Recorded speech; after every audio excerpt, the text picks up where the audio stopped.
안녕하세요. 리사쌤입니다. 여러분, 어떻게 잘 계십니까? 저희 리사 채널은 심리학을 바탕으로 자신을 좀 더 잘 이해하고 또한 영어 성경을 통해서도 영어 공부를 하는 그런 채널입니다.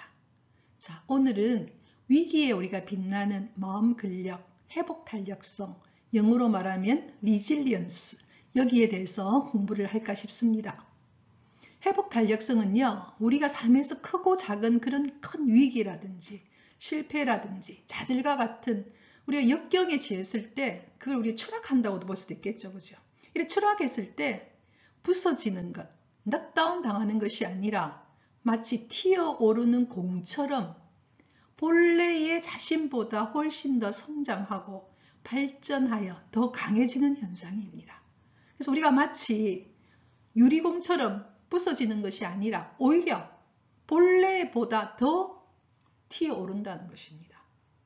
우리가 이러면 참 좋겠죠, 그죠? 이랬을 때 우리 안에 있는 심리적인 이런 어떤 근력을 우리가 마음 근력이라고 하는데요. 이 회복 탄력성은 마음에만 영향을 미치는 것이 아닙니다.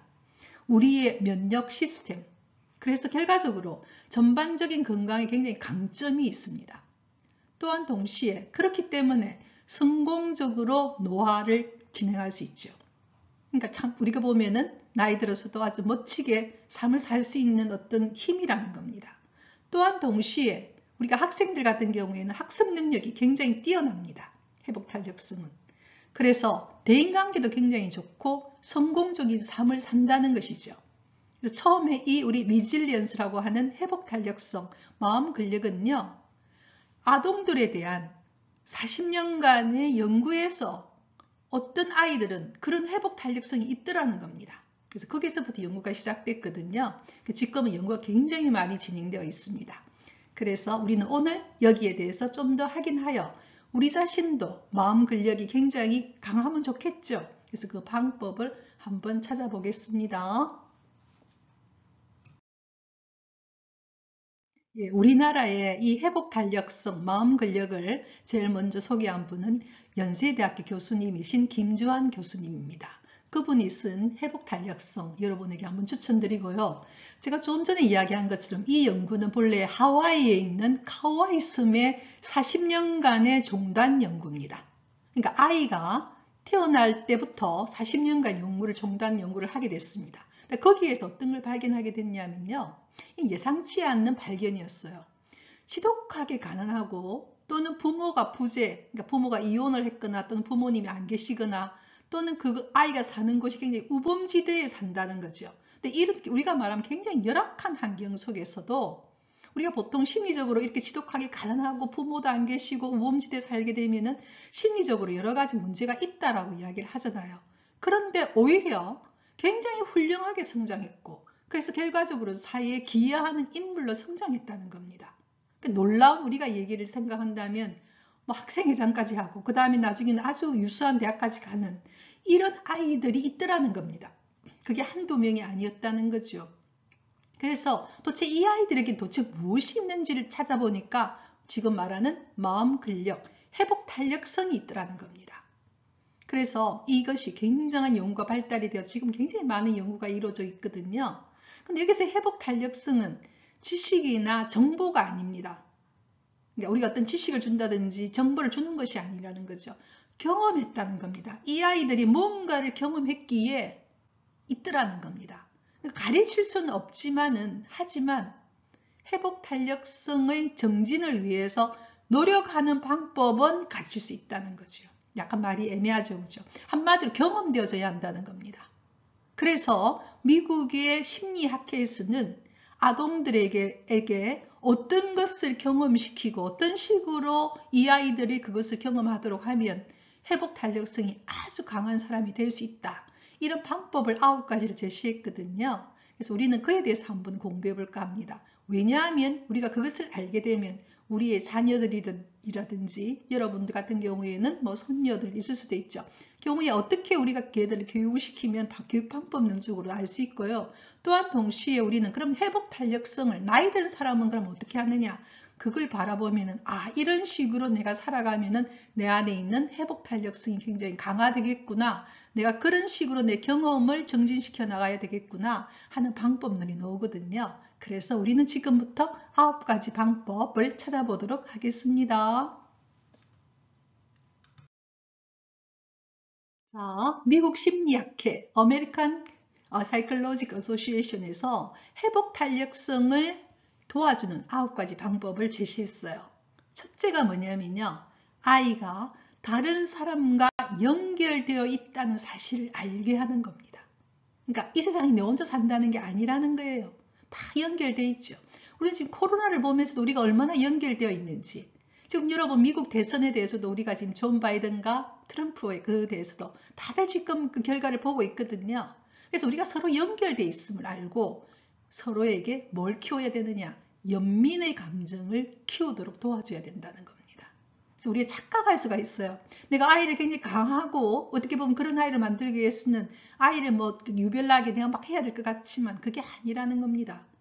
한 아이가, 인간은 이 세상에서 서로 관계 안에 산다는 것을 가르쳐야 되는 거죠. 연결되어 있음을. 그래서 내 주위에 힘든 사람에 대해서는 내가 연민의 감정을 기를 수 있도록 돕는 것, 첫 번째 방법입니다. 두 번째는 또 나오죠. 다른 사람을 돕는 것을 격려해야 합니다. 자기만 알도록 키우면 회복 탄력성이 없어요. 돕는 것을 격려할 때 내 안에 스스로 힘이 있음을 자각하게 됩니다. 굉장히 아이러니하죠. 내가 다른 사람을 돕게 되면 내 힘이 빠져나가는 것이 아니라 오히려 내 안에 힘이 있다는 사실을 알게 된다는 겁니다. 그 다음에 세 번째는 여러 번 이야기를 나눴습니다. 그죠? 일상을 유지하도록 도와줘야 됩니다.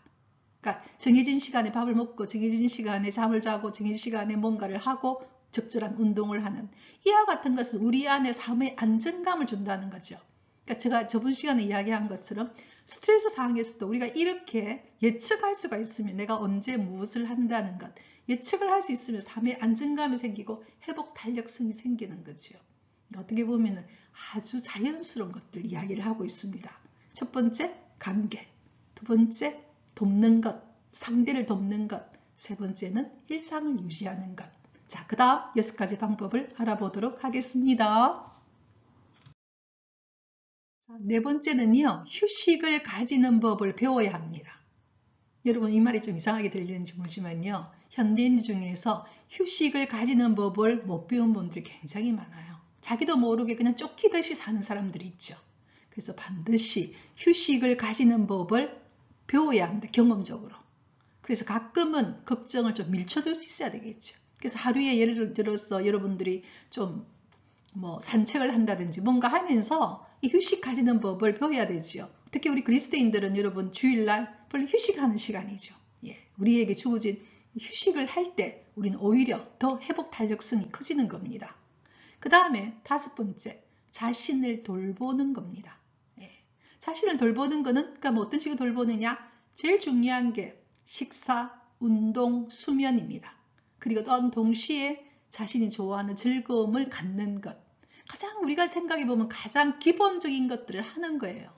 그래서 어떻게 보면 회복 탄력성은 내 자신도 돕는 거죠. 내가 한 인간이지만 난 동물적인 존재이기 때문에 먹고 살아야 되니까 어떤 식사나 운동이나 충분한 수면도 하고 또 잠도 자야 되고 휴식도 가지고 그러면서 일상을 유지하면서 내 자신을 돌보면서 또한 동시에 상대를 바라보고 상대를 돕고 상대에 대해서 연민을 가지고 관계성을 가지는 것이죠. 나로 돕고 너도 돕는, 내 자신도 사랑하고 너도 사랑하려고 하는 가장 기본적인 이야기들을 하고 있습니다. 6번째는 뭐냐면요. 합리적인 목표를 향해서 한 번에 한 걸음씩 가도록 해야 합니다. 그래서 요즘 어떤 분들은 하루에 하나씩, 하루에 예를 들어서 조금만큼의 책 같으면 요만큼 페이지를 읽는다. 그런 것을 매일매일 해가는 거예요.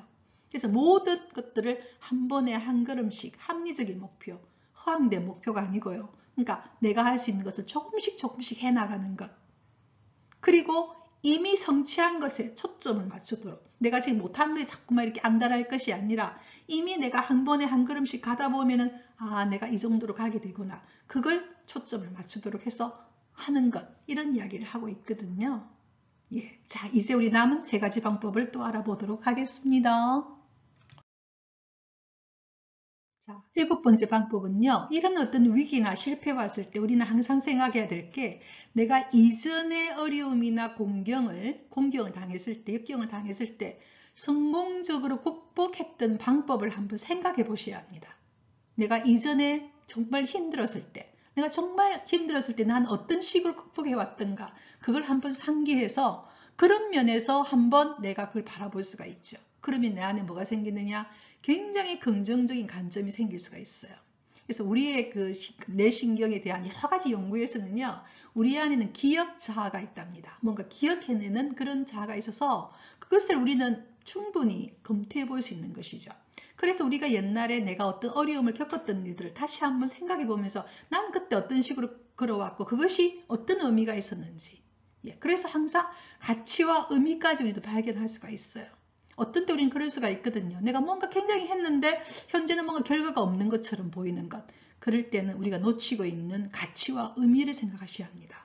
내가 한 인간으로서 내가 정말 가만히 생각해 본다면은 내가 굉장히 많은 에너지를 썼단 말입니다. 그럴 때는 왜 에너지를 썼느냐? 그 많은 의미와 가치가 있는 것이죠. 나의 선택이었고 나의 인간적인 품이었을 겁니다. 그렇다면 그거는 누구도 뺏을 수 없는 것입니다. 그게 인간의 품이거든요.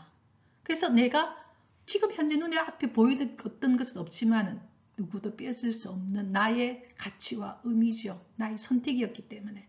그런 것도 생각해 볼 수 있고요. 또는 내가 과거에 했던 방법들 중에서 성공적인 방법이 있으면 그것을 적용해 볼 수도 있는 것이죠. 그래서 항상 이렇게 하도록 자꾸만 경험시켜 주는 겁니다. 아동 때부터. 그리고 우리 어른인 경우에도 내 안에 회복 탄력성을 강화시키기 위해서는 이런 연습을 하는 거예요. 내 안에 겪었던 것들을 한번 꺼내보고. 저는 솔직히 2000년도부터 제가 일기를 썼어요.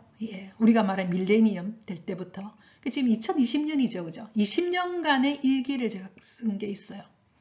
그래서 어떤 날 제가 좀 힘들 때 되면 옛날에 그 일기들을 이렇게 한번 쫙 볼 때가 있습니다. 굉장한 보물입니다. 그럼 제가 깨닫게 되죠. 옛날에 이렇게 어려웠을 때 난 이렇게 걸어왔구나. 그래서 결국 그것이 이렇게 됐구나. 또는 옛날에 내가 그렇게 바랬던 것, 그런 것이 사실은 별로 의미 없는 것들이었구나. 그런 깨달음이 옵니다. 그게 바로 8번째 노는 보다 장기적인 관점에서 바라보는 겁니다. 내가 어떤 걸 바라보면 나도 모르게 굉장히 시야가 좁을 수 있어요. 좁게 어떤 것을 바라보다가 내가 어떤 과거를 생각해 본다든지 어떤 걸 해보면은 그것을 보다 장기적인 관점에서 이것이 어떻게 될 것인가. 지금 제가 여러분 유튜브를 하고 있죠. 그죠? 지금 보다시피 뭐 그렇게 구독자 수도 많지도 않고 조회수도 그래 많지가 않아요. 물론 저도 좀 어떤 때는 인간이니까 여러 가지 생각이 듭니다. 이게 힘이 좀 빠진다 이런 생각도 들거든요. 하지만 제가 이건 정말 그렇지만 의미가 있는 일이야. 가치가 있는 일인 것 같아. 이런 생각이 들기 때문에 지금 하고 있거든요. 그래서 제가 만약 이 일을 계속 이렇게 간다면 어느 날 한 10년 뒤에 이걸 바라보면 어떨까요, 여러분? 굉장히 뿌듯하겠죠. 그래서 보다 어떤 것들을 바라볼 때 당장 눈앞에 이게 어떻게 되느냐가 아니라 보다 장기적인 관점에서 바라보면은 내가 느끼고 있는 여러 가지 조그만 어떤 실망감 또는 현재 보고 있는 어떤 것들을 내가 크게 볼 수가 있게 되는 것입니다. 그 다음에 9번째는요. 항상 위기는 뭐라고 말했습니까? 기회가 될 수 있다는 겁니다. 그래서 기회임을 가리켜야 한다는 겁니다. 기회의 힘을 또 경험해야 되죠. 그래서 거기에 대해서 우리가 영어에서 STUCK는 스톡은 스틱이란 STICK의 과거 분사입니다. 스틱, 스탁, 스탁이거든요. 원래 스탁은 어떤 뜻인가 하면요. 진창에 빠지는 것 같은 게 스탁이에요. 여러분 어떤 진창에 빠지면 꼼짝 못 하잖아요. 마차 같은 경우 옛날 같은 경우에 또 우리도 어떤 날 진창에 빠지면 내가 발을 움직이지 못하잖아요. 그러니까 우리가 위기가 내가 진창에 빠져서 꼼짝 못하는 그런 것이 아니라는 거죠. 그게 뭐냐? 내가 진창에 빠진 게 아니라 내가 오히려 바운스 백. 바운스 백은 뭐냐면 공이 밑에서부터 다시 위로 튀어 돌아가는 게 바운스 백입니다. 바운스는 우리가 예를 들어서 바운스란 말은 무슨 뜻이냐 하면은 공이 탁 튀어는 것이 바운스인데 백은 본래 자리로 돌아간다는 거죠. 그래서 위기는 나에게 오히려 바운스 백. 내가 본래 있던 자리보다 더 위로 올라가는 아까 말하는 기회의 힘을 가리켜야 된다는 것이고 또한 한 가지는 변화는 삶의 일부라는 겁니다. 우리가 어떤 날 그러잖아요. 우리는 그런 생각 좀 많이 해요. 있는 그대로 그냥 조용하게 물어듯이 갔으면 참 좋겠다. 제가 이야기했죠. 그건 유토피아라고요. 인간의 삶은 항상 변화가 있습니다. 지금 우리 미국 대선을 바라봐도 저는 정말 좀 재밌더라고요. 한순간에는 막 트럼프가 쫙 올라가다가 다음 순간에 또 바이든이 갔다가 막 그러고 있는 거예요. 이 변화죠. 이 변화는 삶의 일부라는 것입니다. 그것을 가르쳐 줘야 된다는 거죠. 그것을 경험하게 해줘야 한다는 것입니다. 이게 9가지 방법이거든요. 그럼 지금까지 했던 것을 한번 요약해 보도록 하겠습니다. 자, 그러면 한번 요약해 보면요. 마음 근력, 리질리언스, 회복 탄력성을 강화하는 9가지 방법. 첫째는 인간은 관계 속에 산다는 것입니다. 다른 사람과 다 연결되어 있음을 독불장군이 아니라는 거예요. 사람은 서로서로가 관계 속에 있기 때문에 연민의 감정을 가져야 한다는 겁니다. 연민, 불쌍히 여기는 마음이죠. 이게 어떻게 보면 하느님이 가지고 있는 가장 큰 특성, pity, compassion이라는 단어예요. 연민을 가진다는 거. 두 번째는 타인을 돕는다는 겁니다. 이게 굉장히 중요하다는 거죠. 타인을 돕는 것이 결국 나를 돕는 것이 되는 것입니다. 세 번째는 일상을 유지하는 것. 네 번째는 휴식을 가지는 법을 배운다는 겁니다. 다섯 번째는 식사나 수면이나 운동을 통해서 자신을 돌보고 또한 자신이 좋아하는 일을 한다는 것이죠. 그래서 결과적으로 여러분 1번부터 5번까지 보면 뭡니까? 나를 돕고 너를 돕는 이야기를 하고 있죠. 여섯 번째는 합리적인 목표를 향해서 한 걸음씩 걸어가야 한다는 사실을 이야기하고 있고, 일곱 번째는 실패나 좌절이 있을 때는 항상 이전에 성공했던 방법들을 기억해내고 또한 지금 현재 무슨 결과가 없더라도 가치와 의미를 찾는 것입니다. 인간은요. 특히 나이 들었을 때는 그 생각을 정말 하셔야 합니다. 아, 내가 지금 모든 걸 했는데 지금 이 나이에 뭐가 있나? 여러분, 하지만 여러분이 했던 일들은 아무도 뺏어갈 수 없는 것입니다.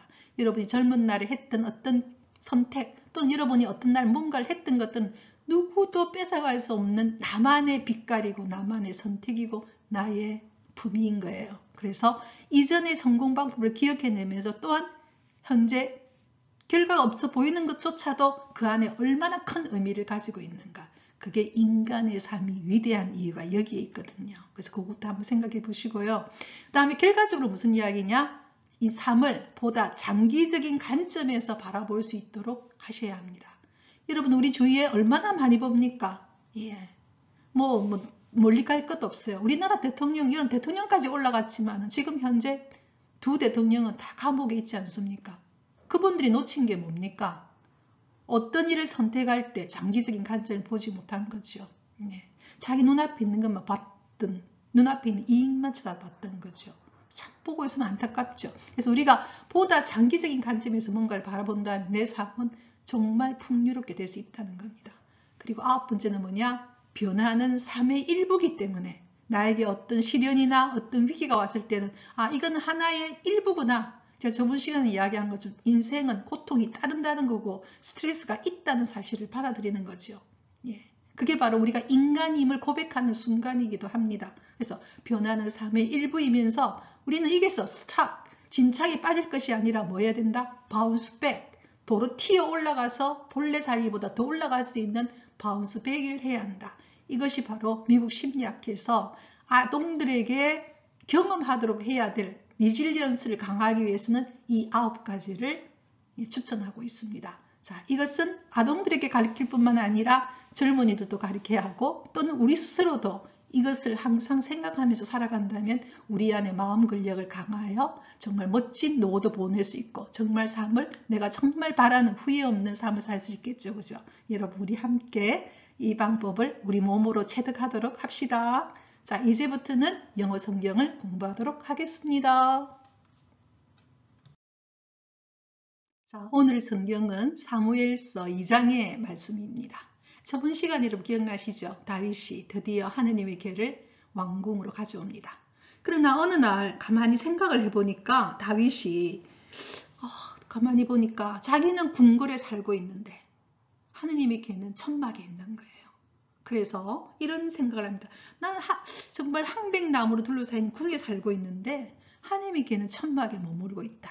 안 되겠다. 그래서 예언자를 불러서 하나님 원하신 대로 하십시오. 이렇게 이야기를 해요.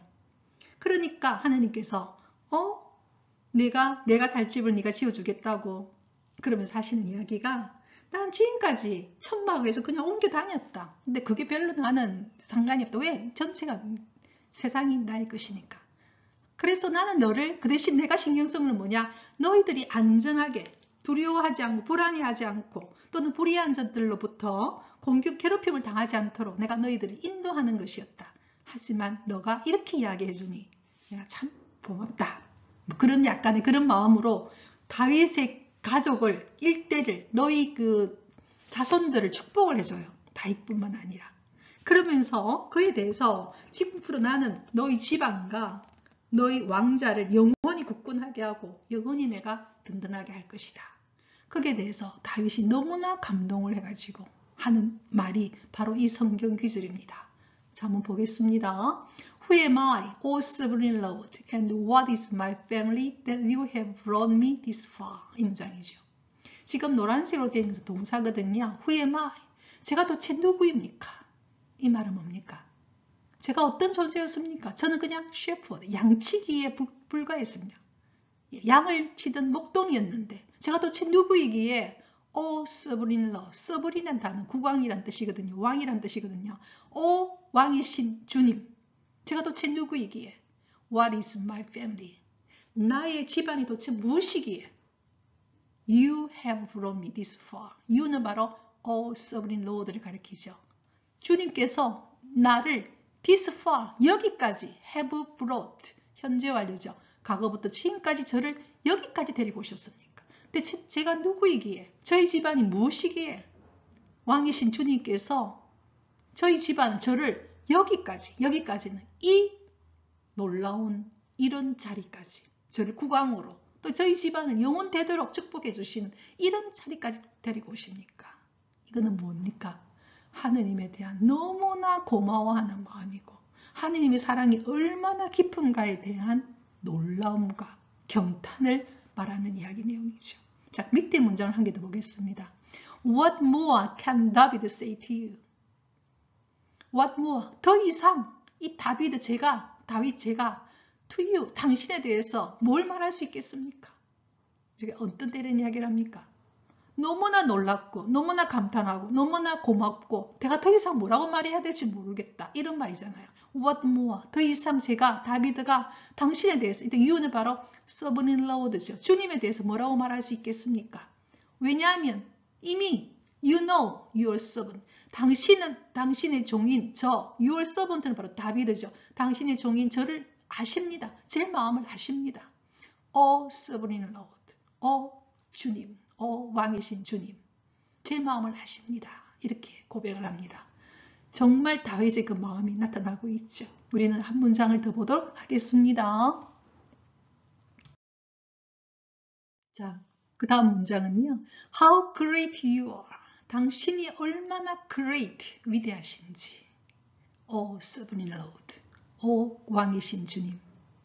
There is no one like you. 당신과 같은 분은 There is no one, 없습니다. 저는 솔직히 이 말을 고백합니다.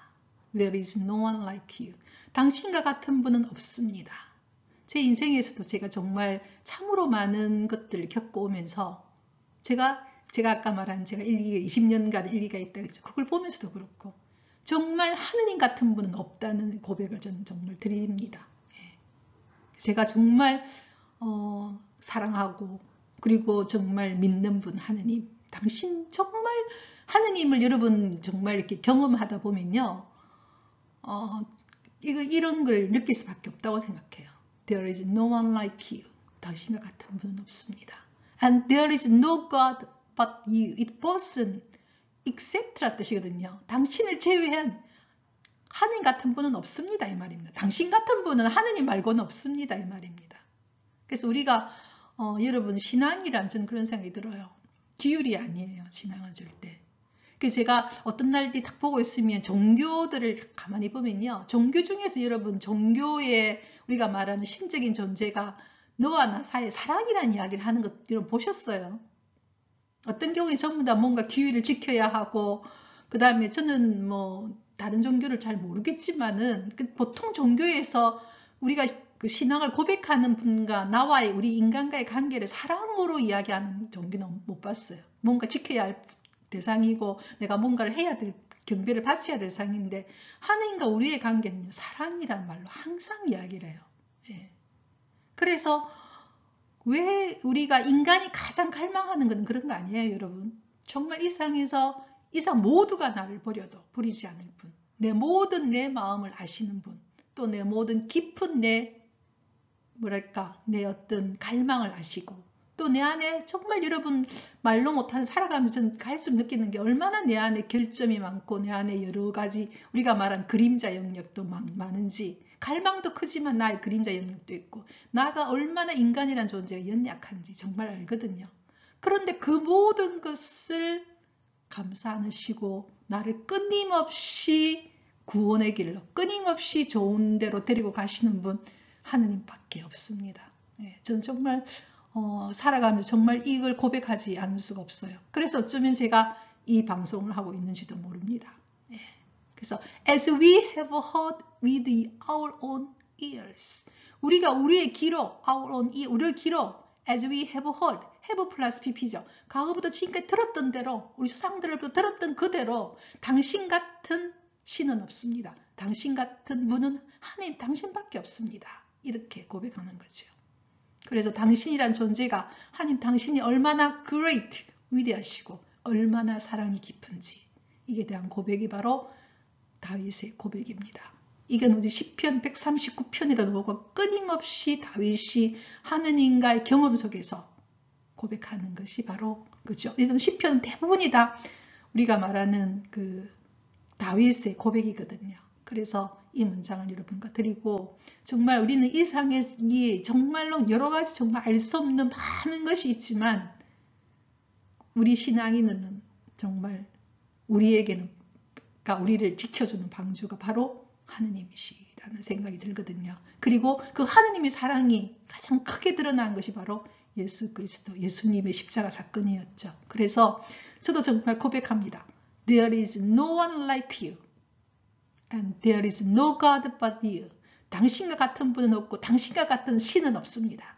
당신처럼 우리를 사랑하시고 우리와 사랑의 관계를 맺고 있는 하느님은 없습니다. 이 고백을 드립니다. 여러분, Rejoice in the Lord always. 다음 주 뵙도록 하겠습니다.